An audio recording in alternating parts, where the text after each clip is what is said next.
Om Sahanavavatu Sahanau Bhunaktu Sahavidyankaravavahai Tejasvinavadhitamastu ma vidvishavahai. Om Shanti Shanti Shanti.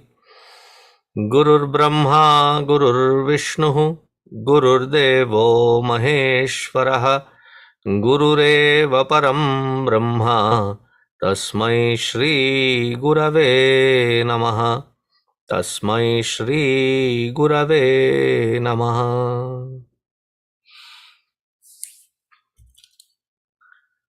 Let me just add Hari Chaitanya. How are you, man? Very good, Swamiji. Long time no see. Yes.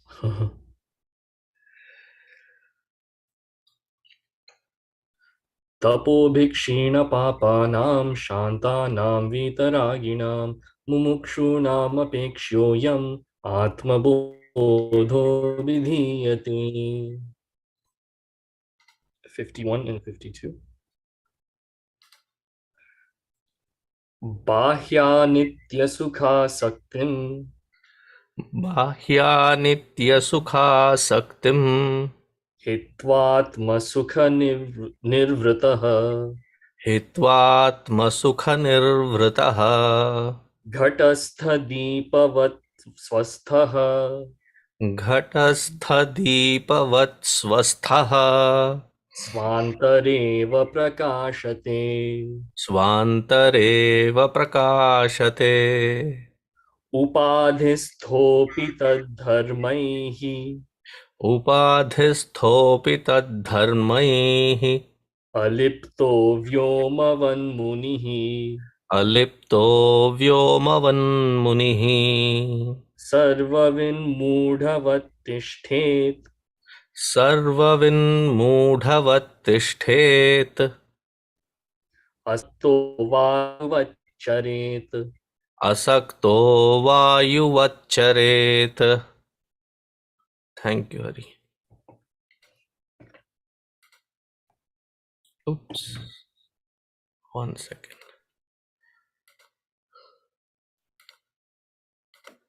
There you go. Hari. So today's verse 51, we'll start with the first pada. Bāhyānityasukhāsaktiṃ.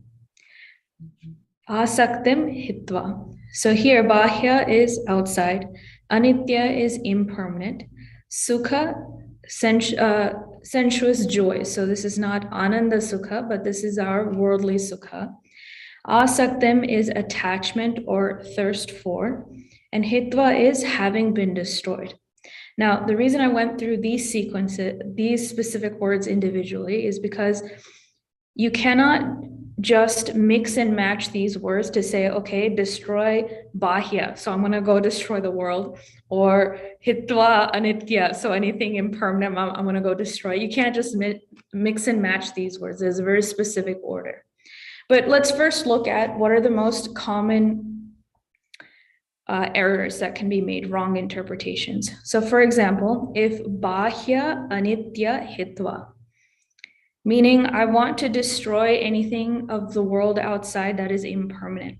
Oftentimes that can be translated when someone says, don't enjoy anything outside, become a so-and-so vairagi, right?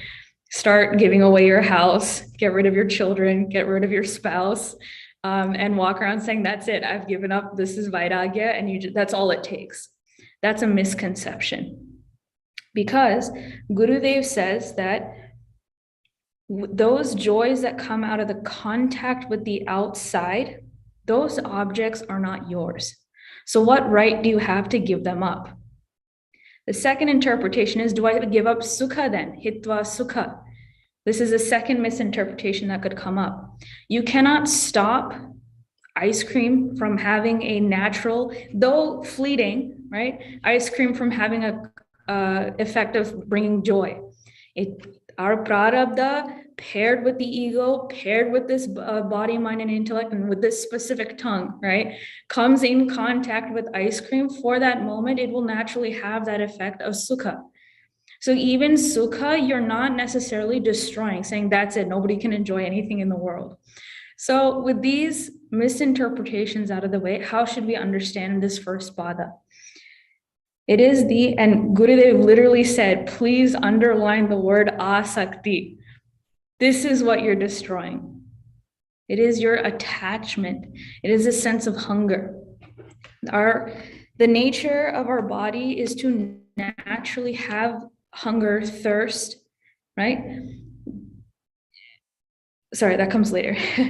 So here it means that it is that clingingness that you want to reduce and not have attachments. So the example is, if I force myself to stop eating, saying, I can't experience hunger, I'm going to stop eating, that's not really solving the problem. That's not real sukha, right? But let's say that in a theoretical place, I don't have hunger in the first place. That attachment, that thirst, when it's gone, then whether food comes or go, it doesn't matter to me, right? It's that thirst, that hunger that causes all of these problems.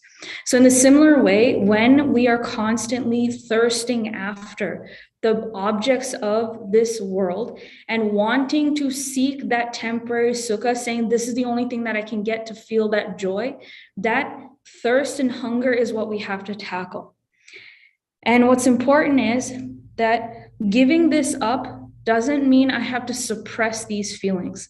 That's when the next pada becomes important. It says ātmabodha. That satisfaction only, like, we can get rid of the original foundational thirst only when we are established in that higher.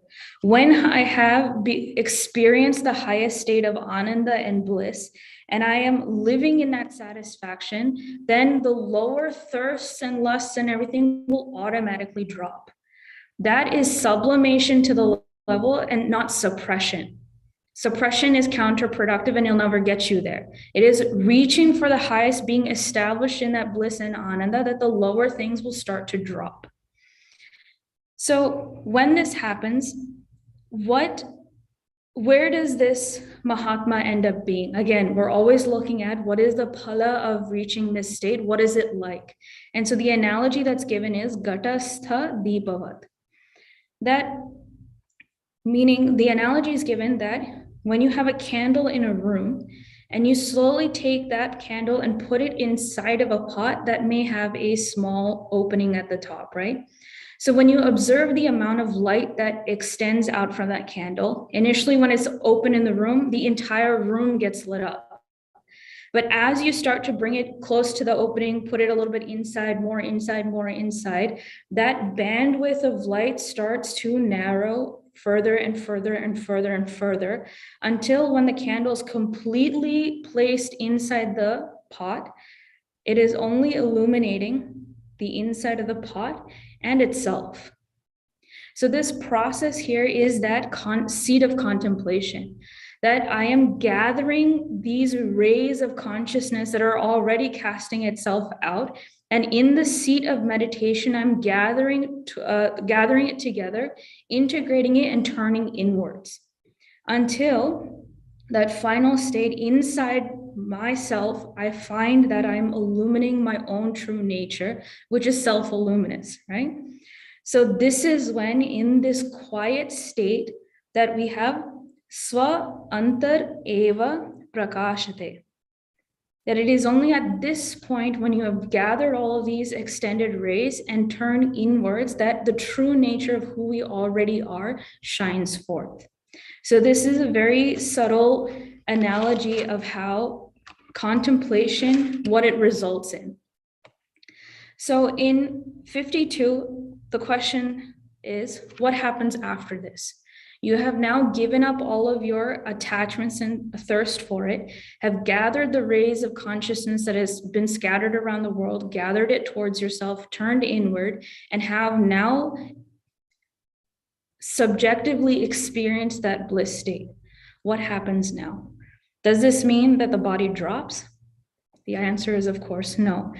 Upādhistho'pi, that even though he continues to live in the body, taddharmairalipto, by there, the upadhis, dharma, and qualities, it continues to occur. So what that means is that he is aware of that higher state, but the body doesn't fall apart. You don't just disappear upon realization. What continues to happen is the upadhis, because of their dharma, continues to do what it does. So the body will continue to have the thirst, hunger, because that's its nature. The mind will have all sorts of emotions like passions, anger, jealousy, greed, and that will continue to happen. The intellect will be constantly restless with all of its types of thoughts and calculations and permutations and combinations. But the most important thing is, because I have dropped my identification with it, I am unaffected. And the word here is aliptaha, not conditioned by. And in fact, the word liptaha means anointed, defiled, contaminated. So it's got a strong, meaning to it. None of that is there because of all of these upadhis. The Mahatma is not affected by any of them. So if that's the case, how does he behave then? And here it says that, to clarify how unconditioned he is by the upadhis, the analogy of vyomavanmuniḥ, that he is like the space. And this is a classic third grade syllabus when we're teaching the 24 gurus. One of the gurus is space itself. And there we understand that even if there is a perfume being sprayed, or there is a filthy trash can emanating all sorts of wonderful smells, neither of these opposing scents actually contaminate the space. The space has the ability to accommodate every possible permutation and combination that exists in this universe and still be untainted by it. So once this state is established, it gives two more examples. It says that the Mahatma is sarvavinmūḍhavattiṣṭhedasakto. So he knows everything, because at this point he has now recognized the very core of life, the secret of existence. So he knows everything, and yet he has the freedom to do whatever he wants, right? Because he has attained that highest state. This attachment and rules and regulations no longer apply to him. So he can choose to behave as he wants. So he can behave like a muda, right? A fool who is just walking down the streets. Kids want to chase after him. He takes a stone and, makes a scary face. He can do whatever he wants, right? And you're like, oh, what is this homeless fool walking around on the street? We don't recognize a Mahatma like that. Or he could be like the breeze. Charit vāyuvat. And Gurudev gives a really good insight into the analogy of them being like a breeze. When the breeze comes to a door that's closed, it doesn't react, right? It doesn't say, well, it just starts banging on the door, open the door, right? It just simply bounces and moves away. If the door is open, it freely comes, it freely goes. It doesn't announce itself. It doesn't take permission to come in and out. But the beauty of the breeze is, if the room is closed and you walk into it, you feel that weird smell saying, oh, there's this stuffy feeling. There's all sorts of germs, mold. We need to clear this out. And what's the first thing you do? You open the windows. And just by its mere presence, that breeze is able to purify that space. A Mahatma is just like that. That their movement through the community is sufficient enough to purify those that experience that breeze. And it is only determined by how the Mahatma wishes to behave, whether the community at that time, in that place, with these specific people around in his presence, deserve this or not. This is the exalted state that a Mahatma is at. And so I found it beautiful that when he's described like the breeze, that he comes and goes without any rules, at his own whims, but it's from that highest state. And because of that highest state, he's able to purify just by his mere presence. So with that, Swamiji, that is all I have.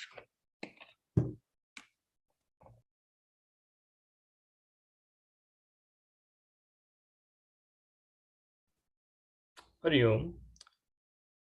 So with these two shlokas again, we continue our exploration of the Jivan Mukta.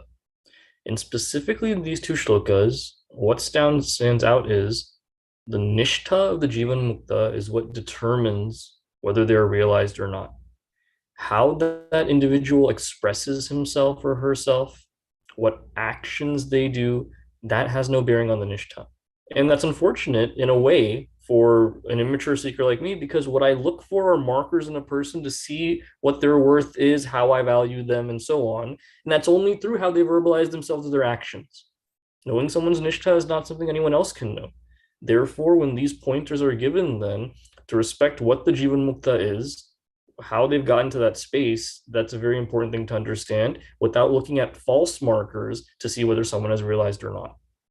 And so we start in this first shloka today with bāhyānityasukhāsaktiṃ. That attachment for these temporary pleasures that they have in the world, they've broken with that, hitva, having relinquished all of that. And how is that done? The abhyasa that must be done constantly, it's given in this text and in others, is looking for the defects of these sense objects. Constantly seeing that, yes, I want something, I want this achievement, I want ownership of something, but then taking a step back and thinking that, will this give me permanent happiness or even long-term happiness? To keep that happiness, do I have to go through more pain and more exertion, taking me away from what's important? All of that comes to their mind. Now the thought can arise that anytime a pleasurable object appears, that if this individual is constantly doing that thinking, that vichara, that looking at the defects of that object, is that not pessimistic then? Do they not know how to understand life? What the real answer is, only these people know how to understand life and to enjoy life. Because when an object presents itself, then they don't have any kind of attraction towards it, nor is there aversion. That object being there and expressing itself to them through prarabdha has no bearing on how much their personality changes because of that object. And that only comes from seeing the defects of everything, yet not having an aversion to them, simply letting them pass. That's that maturity that Jivan Mukta has only through this knowledge. And when we say hitva here, having relinquished, again, it's not just that physical relinquishment of that object and staying away from it, but mentally, how much is it in my mind? Do I derive that joy from saying, I could have done this, but I didn't? Therefore, that's an ego boost for myself and something to verbalize. That's where I am stuck as a jiva right now, yet this Jivan Mukta has no semblance of that. This whole idea of even relinquishing and leaving something, that sattvic ego boost that comes from that, that's even gone in this person. And it's a very subtle thing that does come up, even for the most exalted of people, but this Jivan Mukta does not get bound by that either. ātmabodha, contented with the bliss derived from that atma, knowing that true nature, I am atma. Where when there's happiness from anything in the world, immediately what arises for me is yoga and kshema. That how can I acquire this and how can I protect this thing? Any kind of joy that I get. And that leads to pain and sorrow at the end of the day. That's a temporary pleasure that I feel. When it ends, I feel sad. And the exertion that I go through to protect that thing in my life, that also makes me sad. Therefore, there is no need to prove anything to anyone, even to himself as a Jivan Mukta. That insecurity of, I need to prove myself and show that I'm capable of something. That owning something and looking a certain way for someone else is what makes me feel exalted and good. That's not in their mind at all. Which is why oftentimes if we read accounts of Mahatmas in our Hindu culture throughout Bharatavarsha, many of them are not respected during their lifetime. Afterwards, people may build a samadhi sthala for them and see them as great people. While they're living, people see them as people that don't do any kind of work, not giving anything to society, those who don't care for social norms and customs, and they're really misinterpreted, seen as aloof, seen as oddballs and deviants in society, whereas they're so mature, they understand what everything else that you and I run after, that's not worth running after for them at all. That contentment is simply that atma sukha for them. And the example given, ghaṭasthadīpavatsvasthaḥ, like a lamp placed in a jar, where there is no external light coming in to illumine it, only illumines inside. That's the source of that light. And in a very beautiful way, that light emanates around it as well. And that is the nature of that Jivan Mukta, where if there is any kind of event, a spiritual event going on, some kind of opening of any new karma that is done, having a Jivan Mukta Purusha present there is seen as the greatest blessing that someone can get. And when that happens, we understand that just by having their mere presence, like that light placed in a jar, how it spreads and emanates everywhere, just having them there, everything spreads beautifully from there. In the next shloka now, we start with upādhistho'pi, that those associated with these conditionings, taddharmairalipto, by their attributes. And this is an interesting point that came in last week's shlokas as well. Swamiji pointed out that I think guna was what was used in those verses there. That it's not the upadhi themselves, but the attributes of them that really draw me towards them. These small qualities of them that I feel that gives them some kind of reality, something that I must chase after.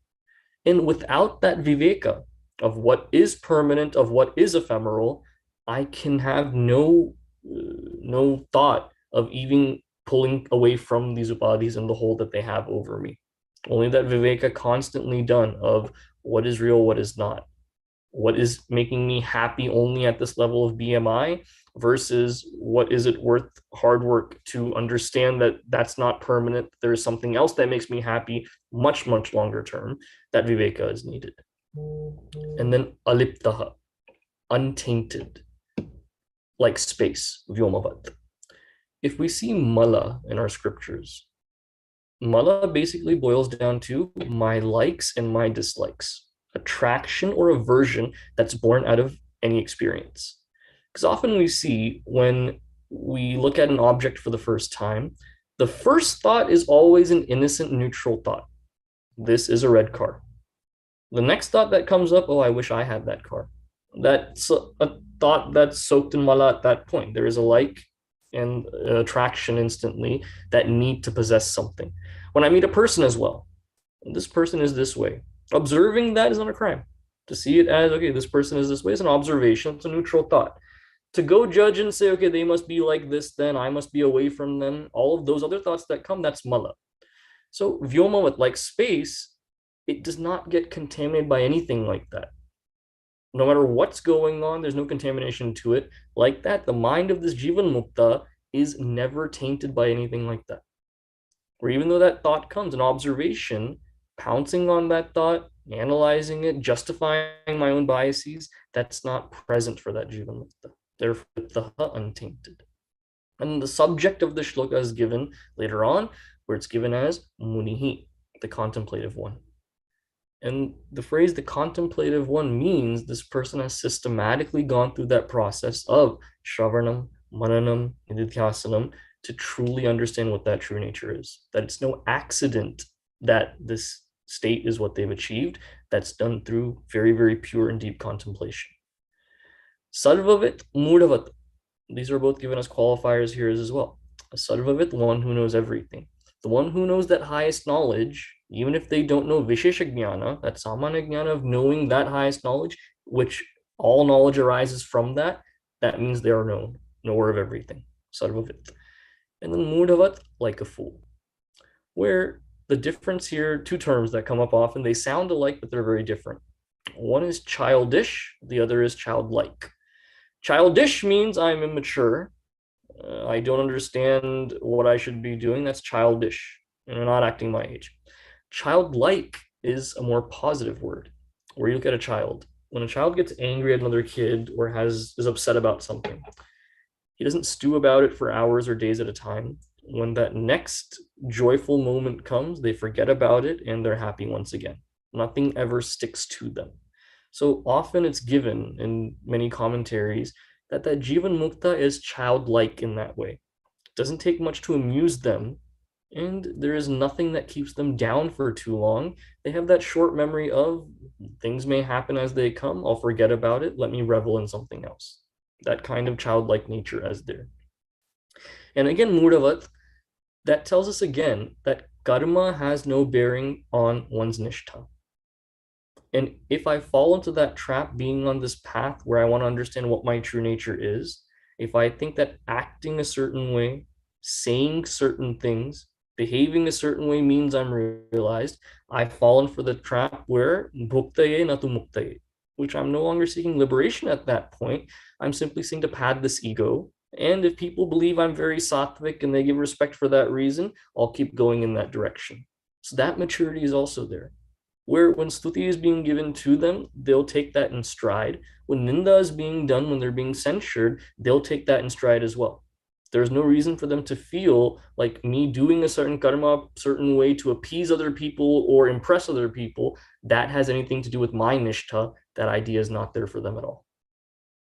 So again, in these two shlokas, we find that what is really internal in that jivan mukta, brought about by understanding, we can't tell by their actions. We can't tell by how they verbalize themselves. That's still at the level of body, mind, and intellect.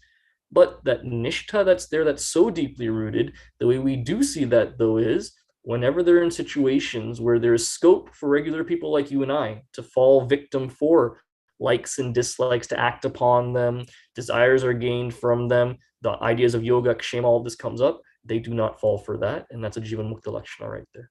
That's all I have, Swamiji.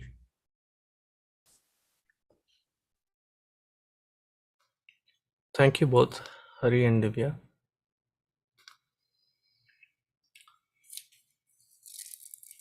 To understand a Jivan Mukta and the Jivan Mukta Lakshana, through understanding that Jivan Mukta, is one purpose definitely is to find an inspiration in that Jivan Mukta. That this is something that is attainable. This is not a euphoric thought. This is something that is subjectively experienceable. All our doubts are put to rest. A Shraddha is born. The wavering nature reduces. Now, just with Shraddha, if I am studying the Atma-Vidya-Tattva, you can call it as a upasana. Like there is Saguna Sakara Upasana, there is Nirguna Nirakara Upasana. You can do that. But with that Nirguna Nirakara Upasana, the phala can be moksha, but it is not sadhyo mukti, it is not videha mukti. It is krama mukti, that they will have to climb up in krama, in sequential order to Brahma Loka, and there attain to it whenever Brahmaji's tenure is done. In one Brahmaji's tenure, there is 14 Manvantaras. Sorry, in one Brahmaji's day, there is 14 Manvantaras, and we are in the 7th one. There are 365 days in a year and 100 years. So it's a long tenure to be there. And having reached there also, we have seen many examples that there can be chuti. From there, you do something, even slightest, there can be quite a repercussion. See, our Dharma Shastra, that the higher that you go as a position, as a responsibility, the greater is the fall, and therefore the repercussions of somebody who does not live an ideal life there impacts pretty harshly. We have seen that in our Puranas and Itihasa.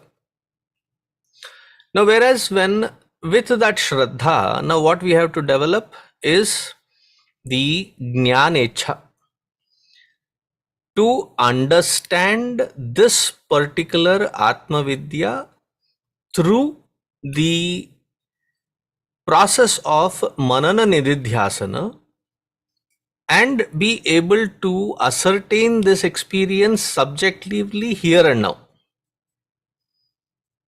So that is the distinction. Then it becomes nididhyasana. Otherwise, what is the difference between nididhyasana and the regular, not regular, but the nirguna nirakara upasana? They look very similar. Both are Atma Chintana only. One is out of Shraddha only. The other is out of logical assertion and understanding. In that understanding, there is jnana, and that jnana alone can remove the ajnana. So that sequence has to be understood correctly. Otherwise, we might mistake the nirguna nirakara upasana for the saguna, the nididhyasana. So hope that distinction is clarified there.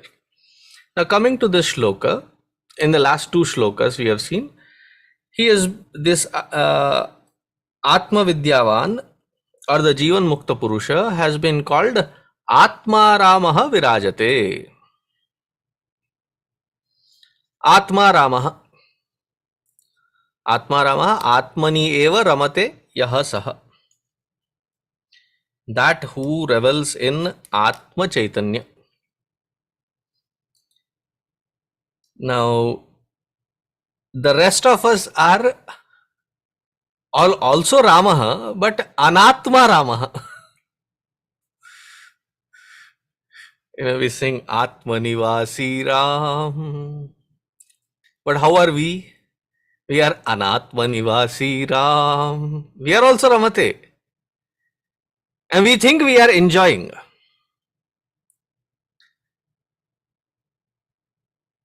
But the Mahatma has understood the traps of Anatma and reveling in Anatma, because it can only lead to asantrupti and dukkha. Having understood that, bāhyānityasukhāsaktiṃ hitvā. He relinquishes hitva. What does he relinquish? Sukha asakti. The entrapment of misunderstanding that out there is sukha. बाहर में सुख बहुत है. Everybody is enjoying out there. I am stuck here. सब मस्ती कर रहे हैं, मैं अकेला यहां लटका हुआ हूं. That thought pattern, that this my sukha is out there. Hitva sukhāsaktiṃ, that attachment to the thought that my sukha is out there. Sukha satyatva buddhi in the anatma vastu has been relinquished. Why? Because anything that which is outside is called anitya.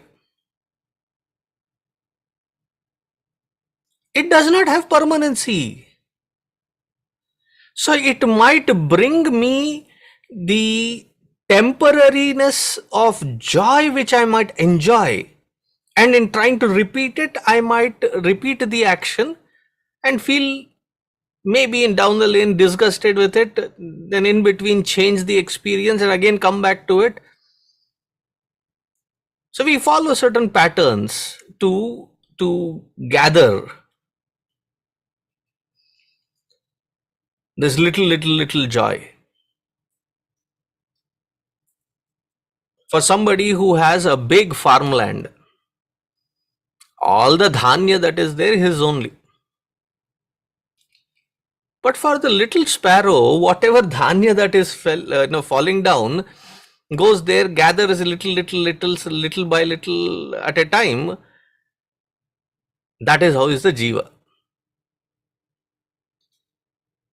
Bāhyā anitya sukha asaktiṃ hitva. Why?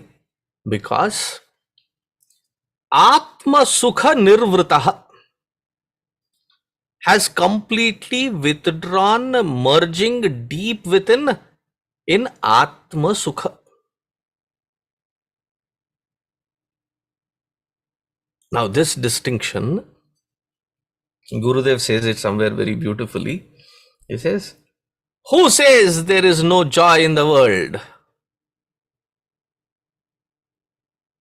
But alas, instead of enjoying its presence as temporariness, we seek permanency through it. That is the fall of the man in and through the entire history.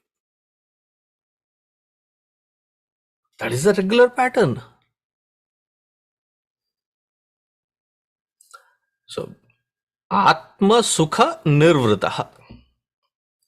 In this atmasukha subjective experience, they are not distracted with the outside. They are not resisting it, they are not disgusted by it. They are not on a self-righteous high horse. मेरे को ना वो सब चीजें पसंद नहीं है. No. आता है आने दो, जाता है जाने दो. Agate swagatam kuryat, nirgate na nivarayet. There is no duragraha of any kind. Now, how are they seated? I love the second sentence, so beautiful. ghaṭasthadīpavatsvasthaḥ. I love that word, swastha. Swasmin atmani sthitaḥ.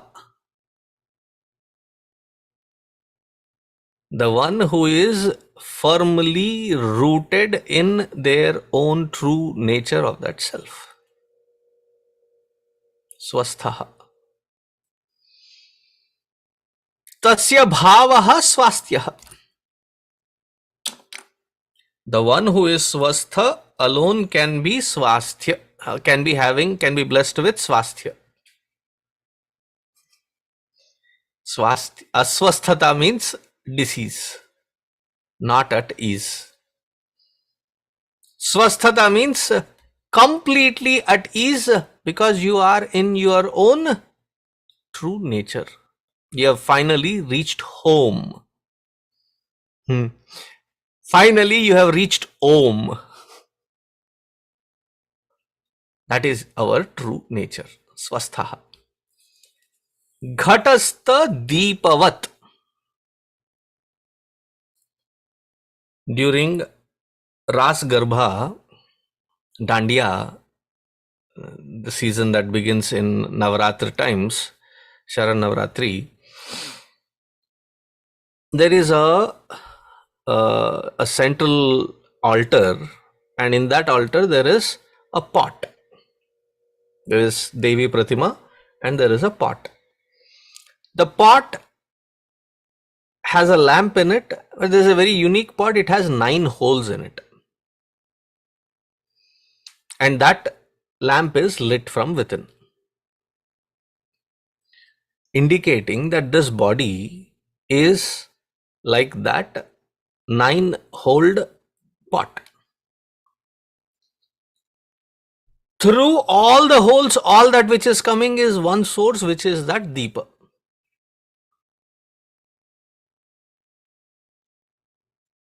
And that which is revealed through the light of this Deepa, through those holes, this person has grown out of it with the understanding that this can only be limited, anitya.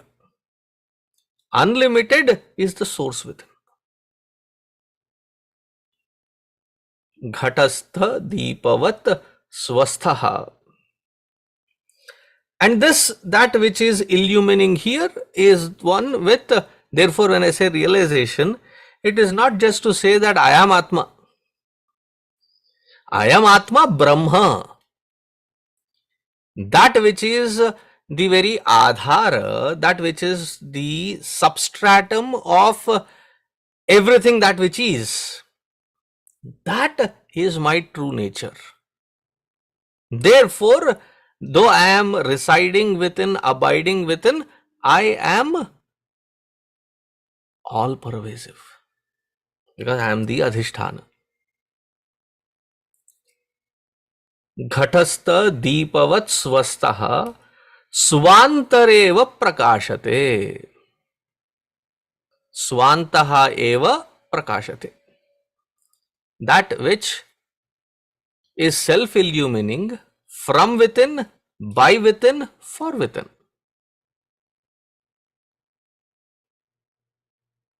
Now for such person, there is no eczema. इसको क्या कहते हैं? खुजली. There is no eczema. There is no FOMO, fear of missing out. That I am just closing and meditating. What will happen? They are all having fun. I am not there. That idea itself is dropped. Why? Because it cannot give that sukha. So understand one thing. What are we calling realization as? Realizing one's own true nature. In this jnana, all other ajnana is destroyed. Anything else that you are pursuing other than this, isn't it anitya? Isn't it in the realm of ajnana? They might do miracles, they might show all kinds of funny things. Very attractive. Yes, they remain only as attractive. Beyond that, there is no validity to it or a confirmation that it can ever yield any kind of sukha. So when we pursue, what is the purpose of this moksha? It is sarva dukkha vinashini.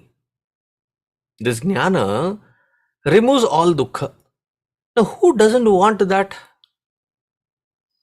But instead of focusing on that which is a permanent remedy, where do we run about?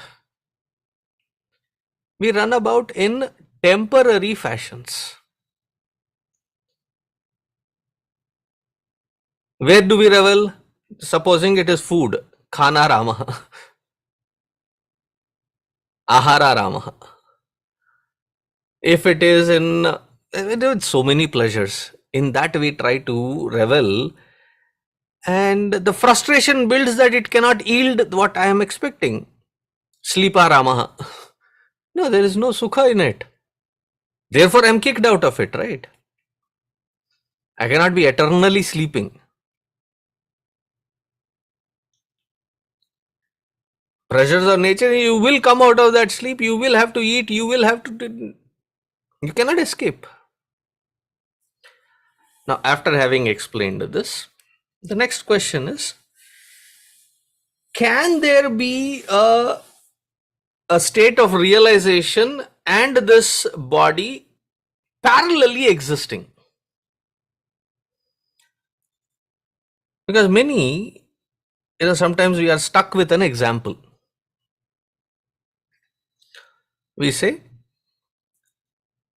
in a rope and a snake kind of a situation, the snake on the rope kind of a situation, as soon as I realize that it is the rope, snake cannot parallelly exist. Then it is not an illusion, now it is a hallucination. Now for hallucination, we have to take to the support of Luna Devi or Luna Deva. Asylum. The lunatic asylum. For removing the illusions, yes, there is jnana that can throw the light to remove. So we get stuck. Now that example though very profound, has its own limitations. Understand it with another format of understanding the illusion is, I tried explaining this 2 weeks ago. When we say that the sky is blue, is the sky really blue? No. Upon investigation, we find that it is not blue. Because now I have realized that there is no color to the sky, suddenly the sky color changes? No, it doesn't. Then how do you do your vyavahara? Knowing that the sky has no color, it is an apparent reality and I move on. Similarly, this apparent reality of this body continues. Why? There are the karma phala expresses as agami, sanchita and prarabdha. The agami, sanchita, both of them are burnt. The prarabdha still exists. So as long as that prarabdha exists, like the potter's wheel, though now at this point there is no one trying to move that wheel, it was once moved. With the momentum of that, it will continue as long as it lasts. After that, it will stop. Similarly is the case of prarabdha, that it is the arrow that has been already that has been shot, and it will hit the target. Until then it will move. Kripya dhyan de. Until then, what do you have to do? You have to give meditation. You have to do the samadhi abhyasa. So here he says, upādhistho'pi taddharmaihi.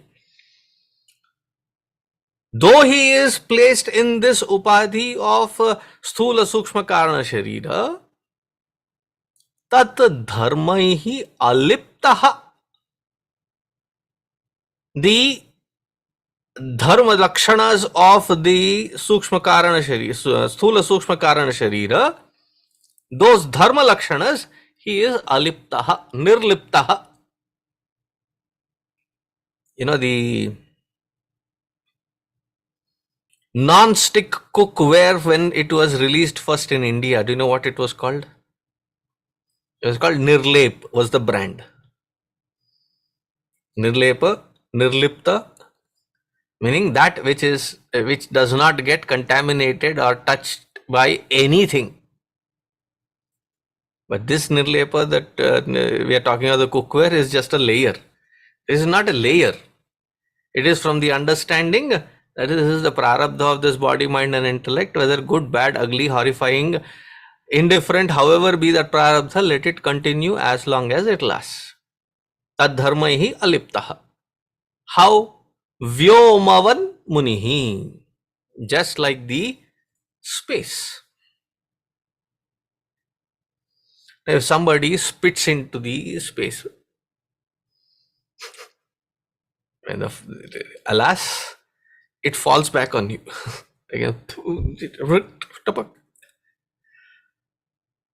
Like how the babies are in a sleeping position and they're drooling, and they have this unusual habit sometimes where they are splattering. Where will it fall?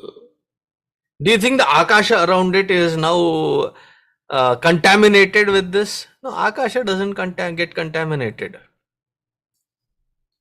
Supposing there is divya jyoti, akhanda jyoti,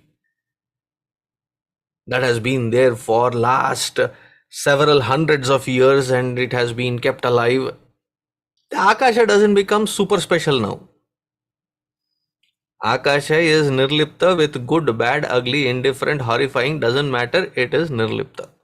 Similarly, this Mahatma is also nirlipta with the prarabdha that continues to persist of the sthula sukshma karana sharira. sarvavinmūḍhavattiṣṭhet asakto vāyuvaccaret. Now here, why mūḍhavatcaret? I would say everybody else thinks of them as a mūḍha.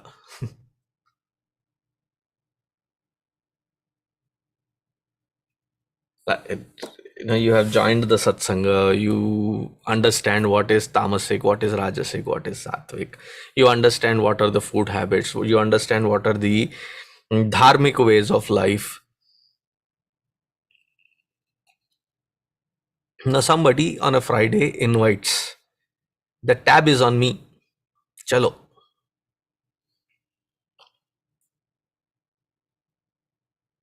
I don't mind joining you for the company of you, but I don't care for it anymore. Oh, you don't want to drink with me? I'll drink a glass of milk. Or if you're vegan, I'll drink a glass of water. So I was at a, I don't know what you call it. I was at a ice cream shop. I don't know why everybody is giving an ice cream example today. I was at an ice cream shop, and at that ice cream shop, I said, that which does not have egg, gelatin or milk, do you have any? The kid on the other side was smart. He said, sure. And he, went down, like bent down and pulled something and gave me a bottle of water. Yeah. And now you are not fun anymore for that friend. Why? You're not participating in the same value that they value.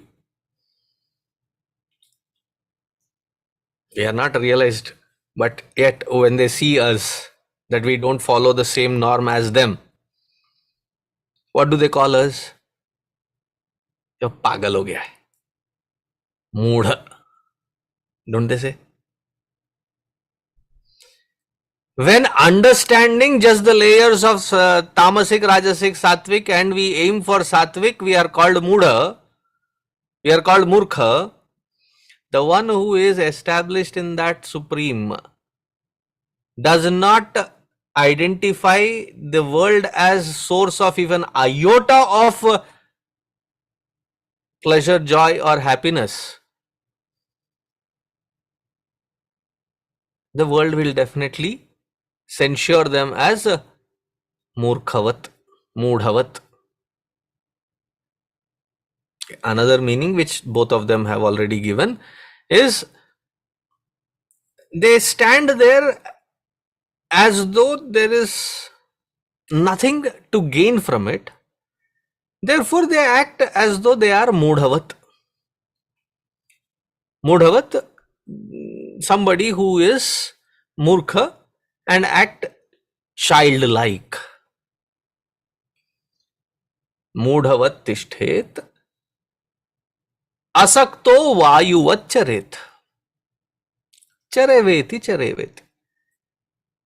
Nothing to pick, nothing to drop, nothing to gain, nothing to lose. If be, see, Vayu has another name, that it purifies. Right? So the Mahatma, when they, wherever they are purifying the environment, they're purifying the seekers that come to seek their presence and blessings. Just like Vayu, when you open the doors and windows, it cross ventilation purifies. It removes all the bacteria, virus and all kinds of bad smells. It may not have, effervescences and great glorious smell, but the bad smell is removed. Similarly, being in the presence of such one, Vayuvat, it purifies us inside out. That is how they revel in that supreme state of being. They are real, they have realized, they're established in it. Then why are they continuing? Because Baba, it is a prarabdha of the body. And as long as it lasts, they are disconnected. They are not running after with the same agenda like you and me. If there is somebody who is as inspired as Vivekananda or Gurudev, they'll run around the entire world to give this glorious truth to everyone. Therefore, what is the motto of Gurudev that prompted him to do so? He said, let me keep it very simple. To give maximum happiness to maximum people for maximum time. इससे ज़्यादा कुछ नहीं, इससे कम कुछ नहीं. Now, once you realize such a Mahatma, your head bows down in complete reverence to them. So, tomorrow we have Guru Purnima to the entire lineage of Guru Sishya Sampradaya, to those masters who have kept this light lit so that you and I can benefit even today at this generation. To the entire lineage, Narayana, from them, from there onwards, Vasishta, Padmabhuva, or Sadashiva Samarambham, wherever it. And of course, it also is called Vyasa Purnima. Specifically amongst that lineage, there is one who stands tall, who had such a visionary awesomeness that today we can talk, discuss and relate to this Atma-vidya Tattva. Even as a possibility, it is because of Bhagavan Vedavyasji. He was an Avatara Purusha and he was born on this Purnima. So we offer our salutations, thanks, gratitude to that great Mahatma Bhagavan Vedavyasji. So tomorrow we will have that puja from 7:30 to 8:30 in Saket. Please come massed and we can have the puja celebrations.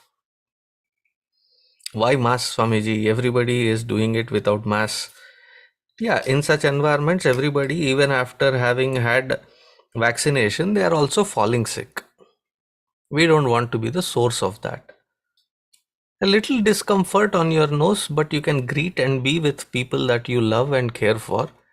So come masked and let us enjoy our effort with gratitude at the feet of Guru Parampara.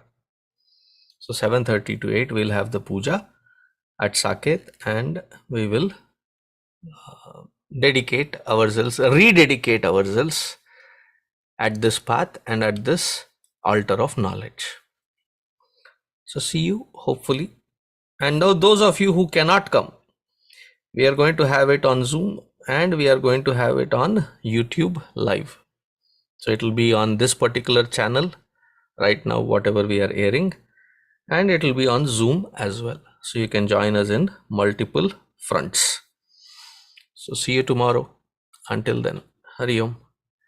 Om Shanti Shanti Shanti. Hari Om. Shri Gurubhyo Namaha. Hari Om.